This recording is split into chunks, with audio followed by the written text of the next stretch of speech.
On va clore la semaine illico presto avec toutes les actualités Marvel qu'on a, enfin toutes les actualités récentes dont on n'a pas parlé parce qu'on a parlé de pas mal de choses. On a parlé principalement de Spider-Man, son implication dans Secret Wars, le symbiote, aussi les trailers, le premier trailer de Spider-Man.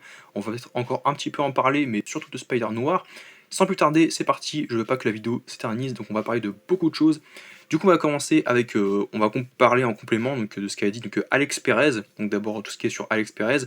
Selon lui, il y avait donc une vidéo marketing qui donc était lancée pour annoncer donc officiellement l'arrivée du trailer de Spider-Man Brand New Day, qui aurait été tourné lors d'un événement Sony au Mexique.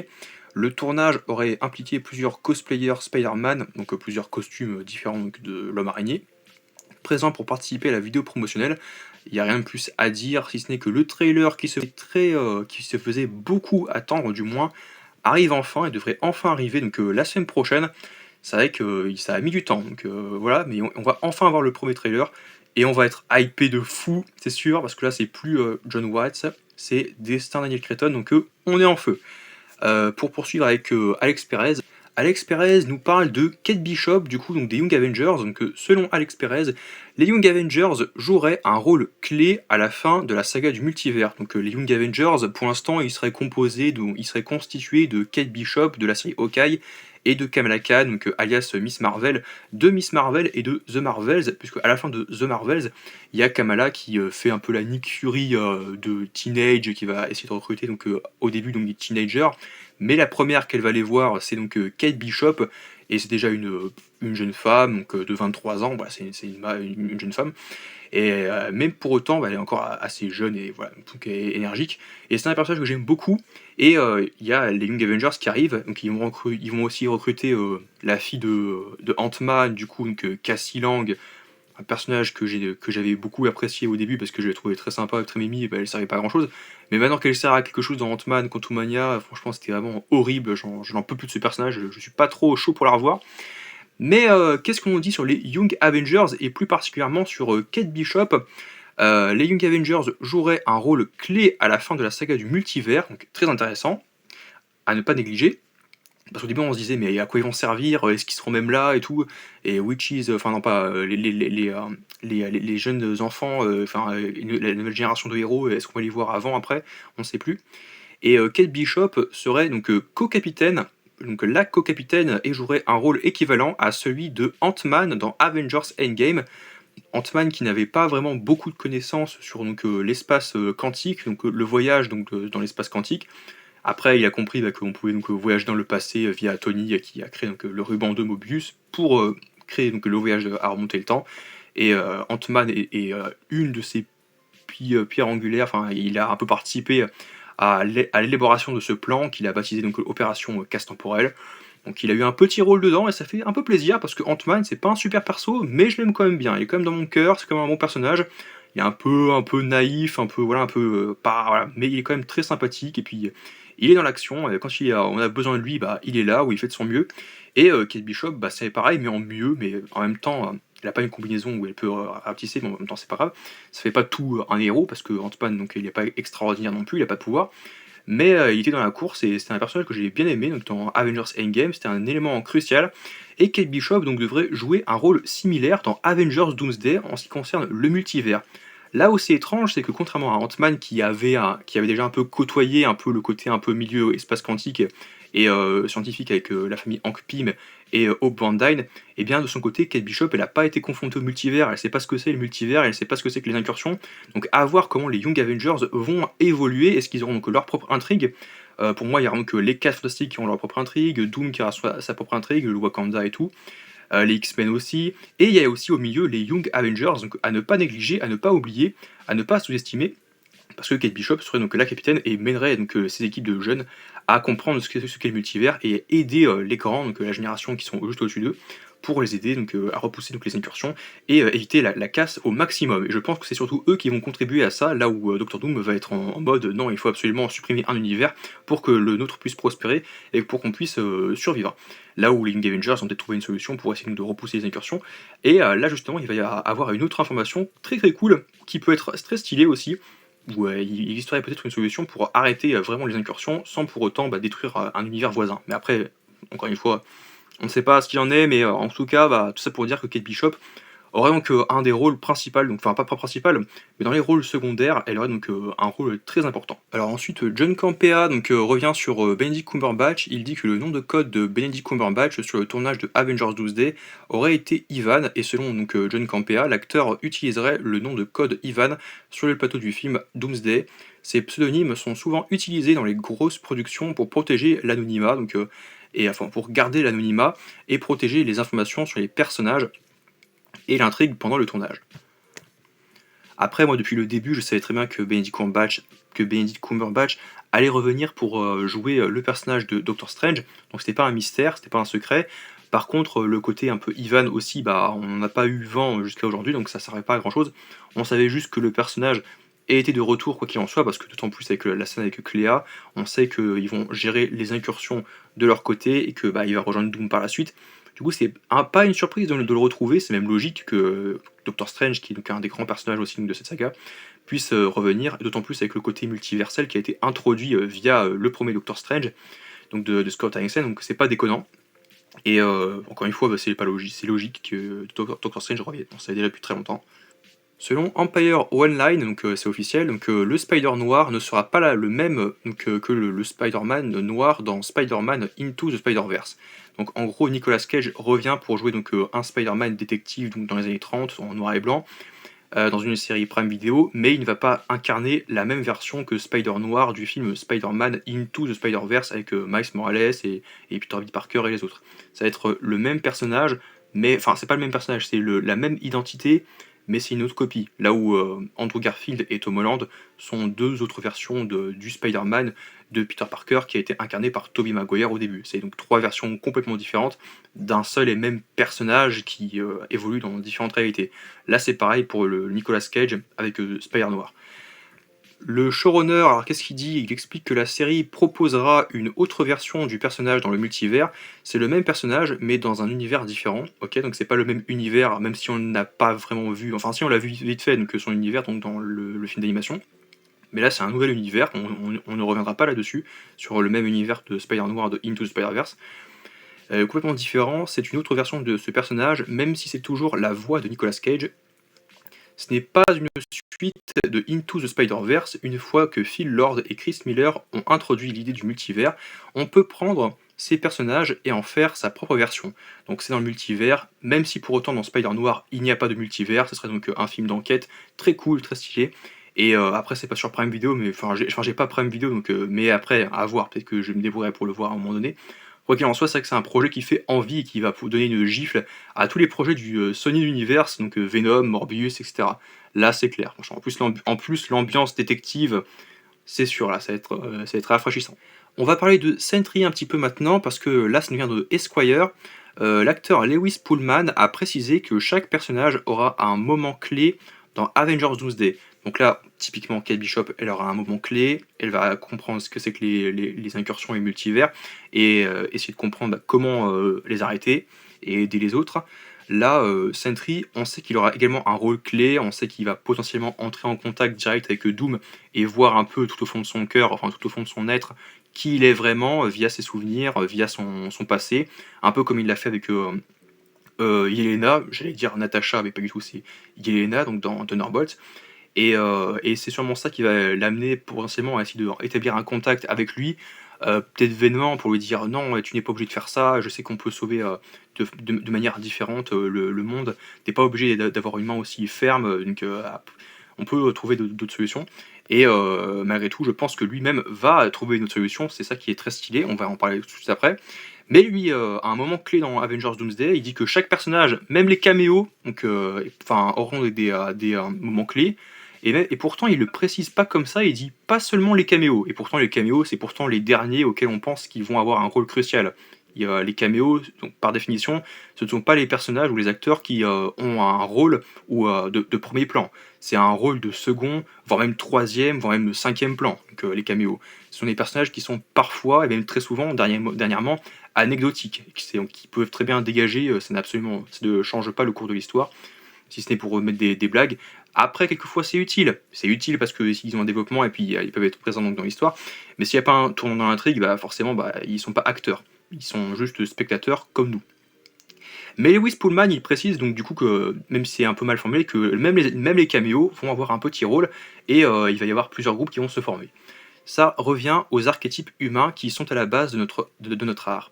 Même avec un casting énorme, ce n'est pas juste une accumulation de caméos, chaque personnage a son moment qui développe vraiment sa dimension. Les frères Russo font ça très bien. Ils ne veulent pas que quelqu'un reste sur le carreau, donc juste en arrière-plan. Ils prennent très au sérieux la responsabilité d'avoir certains des meilleurs acteurs du monde réunis dans un même film. Il y a beaucoup de duos inattendus qui se forment. Les fans vont être très excités parce que beaucoup de fantasmes de fans deviennent réalité. Donc, sachant que le fantasme ultime ou premier donc de duo, ça reste effectivement donc, le Spider-Man de Tobey Maguire et le Wolverine donc, de Hugh Jackman. Forcément, on aura ça. Il y en a qui disent, des rumeurs qui disent qu'ils seraient même réunis dès le tout début du film. Ça, personnellement, je préférerais pas. Je préfère que c'est donc au fil de l'histoire qu'on les voit évoluer dans son coin, l'un dans son coin, l'autre dans son coin aussi, et qu'après ils arrivent. Mais tout ça pour dire que Lewis Pullman donc, parle donc des différents duos. Alors, il parle pas donc des duos précisément, mais typiquement, il y aura pas mal de duos improbables, donc des personnages qui viennent peut-être de deux univers différents, qui n'auraient pas dû se croiser, qui vont se croiser par la force des choses, et qui vont avoir une différente dynamique. Et j'espère qu'ils vont rester donc focus sur l'intrigue du film et qu'ils vont progresser ensemble pour vaincre la menace qui sont les incursions. Et les caméos seront utiles au sens où chaque personnage va avoir un rôle clé, un rôle décisif ou complémentaire pour appuyer donc les héros principaux et leur donner un appui. Voilà, clairement, ils vont leur donner un appui, de l'aide, des renforts, et puis tous sont utiles à l'histoire. Enfin, c'est ce qu'on espère beaucoup, mais en tout cas, Lewis Pullman, il est confiant, il dit que chacun a un arc, et que les frères Russo savent très bien donc, travailler donc, les archétypes de personnages, donc on l'a vu dans Infinity War, surtout parce que dans Endgame, Ant-Man, oui, mais Hulk et Thor un peu plus, même si le côté fat Thor, ça nous a un peu fatigué voilà, sur la fin, mais Hulk, c'est vrai que tu sais pas trop pourquoi ils ont fait ça, mais pour autant, globalement, les personnages ont un moment de touchant dans le film, ou une action, une fulgurance, et ça va aider les héros à progresser dans l'histoire, quoi, soit pour récolter des pierres, soit pour essayer de comprendre quelque chose, soit pour avancer, pour repousser leurs ennemis, à protéger les leurs, et ça devrait marcher, les dynamiques devraient marcher en Doomsday. Selon My Time to Shine Hello, donc, on revient sur Sentry arrêterait une incursion à main nue dans Avengers Doomsday, qui pourrait faire une démonstration du personnage, enfin, ça ferait de lui donc l'un des personnages les plus puissants de l'univers Marvel, et ça peut être trop stylé de voir Sentry donc littéralement arrêter, stopper une incursion avec ses mains, ça peut être trop cool. Après, à voir comment ça va rendre en termes de mise en scène, en termes de réalisation. Après, pour ça, les frères Russo sont très forts. Je suis parfaitement très confiant.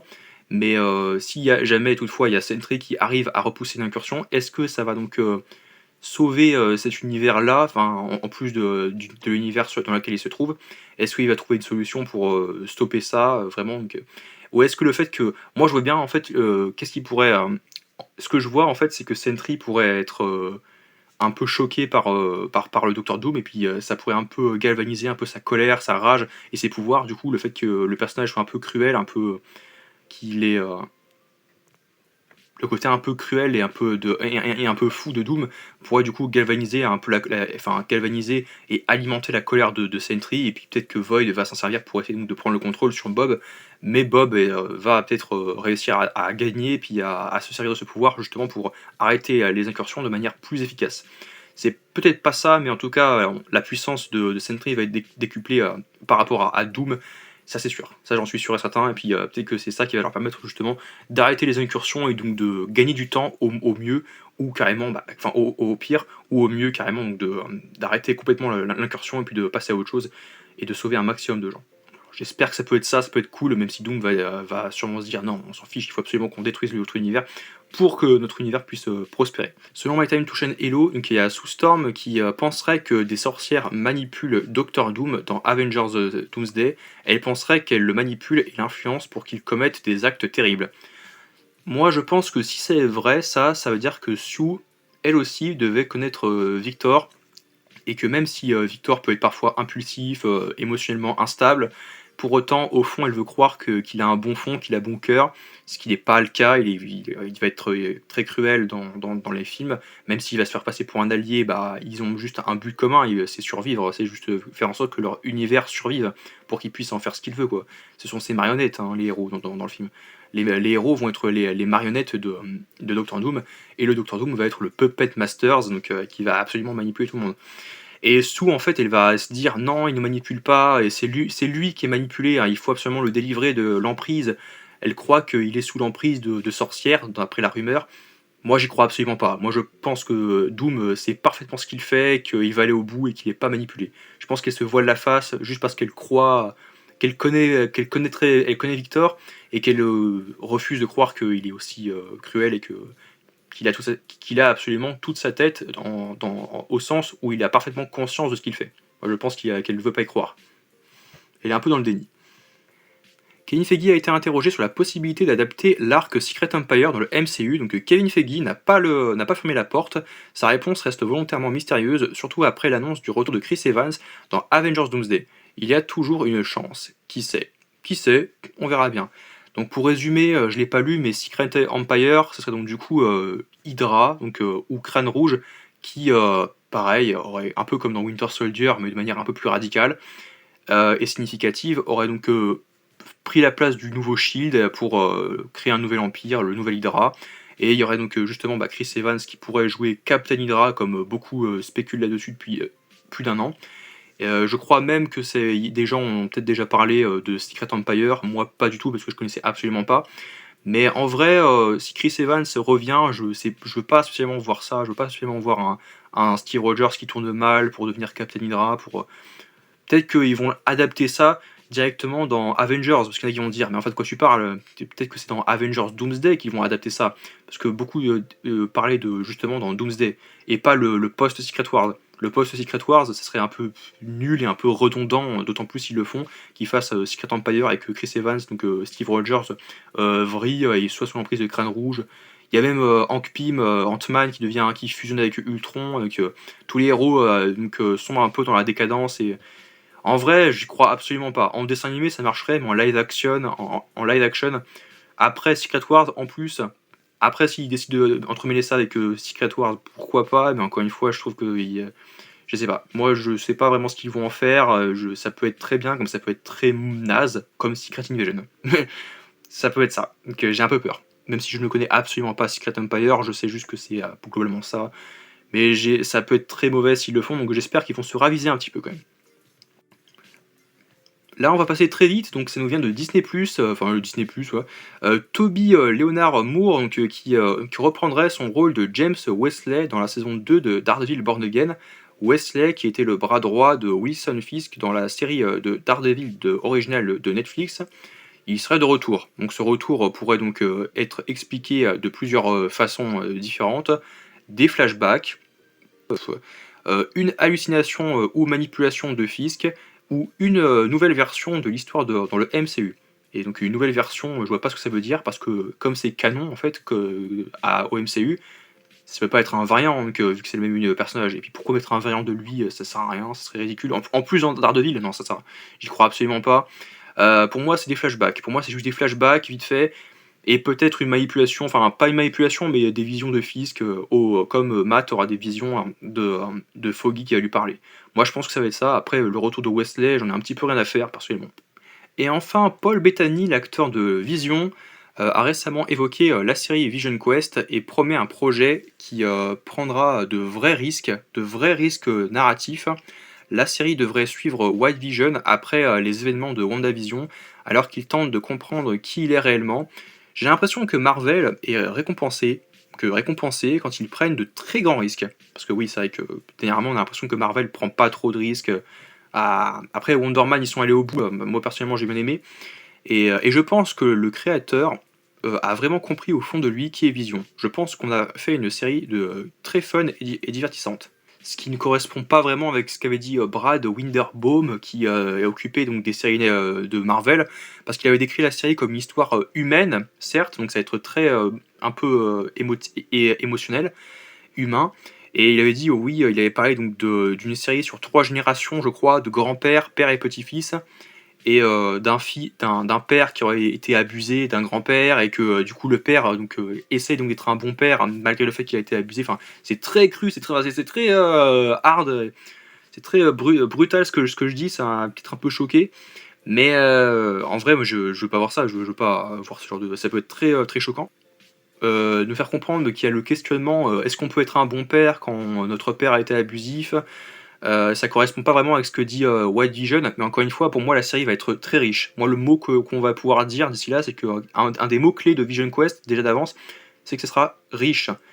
Il promet que ce sera même riche en action, riche en émotions, ça va être à la fois fun, mais en même temps qu'il y aura un peu du drama. Ça va être riche. Pour moi, il y aura un peu tout. Pour moi, ils vont un peu bourrer, et pour moi, ils vont faire exprès de bourrer et tout pour que la série soit généreuse. Et j'espère que la série sera généreuse et qu'on va passer un bon moment. Et même quand on va passer des mauvais moments, ce sera pas forcément négatif, quoi. Ça va être en mode oui, c'est un peu grave, mais en gros, il y a des enjeux. Il a dit qu'il y a au moins il y a des risques. Là où au moins ils se regroupent les deux, donc autant Paul Bettany que Brian Witherspoon, c'est le côté enjeu, le côté un peu généreux, riche et enjeu. Voilà, les enjeux, c'est ça qui se regroupe. Donc j'ai hâte de découvrir ça. Donc qu'il y aura des enjeux humains réels et que bah il y a quand même des thèmes un peu dramatiques, un peu graves, très sérieux, mais en même temps ce sera fun. Donc comment tu peux que ce soit fun alors qu'on parle d'abus sur enfants, c'est ça et fun, ça marche pas. Bref, tout ça pour dire j'ai quand même hâte pour Vision Quest qui arrive en automne 2026, ça va être dans pas mal de temps. N'hésitez pas à aimer, partager, commenter, à vous abonner. Désolé, c'était un peu long de parler de quelque chose, mais quelques nouvelles à prendre 20 minutes, c'est un peu long. N'hésitez pas à aimer, partager, commenter, à vous abonner, à me dire ce que vous en pensez. On se trouve à très vite pour parler de d'autres vidéos en lien avec l'actualité sur l'univers Marvel. Je vous fais des bisous, à très vite.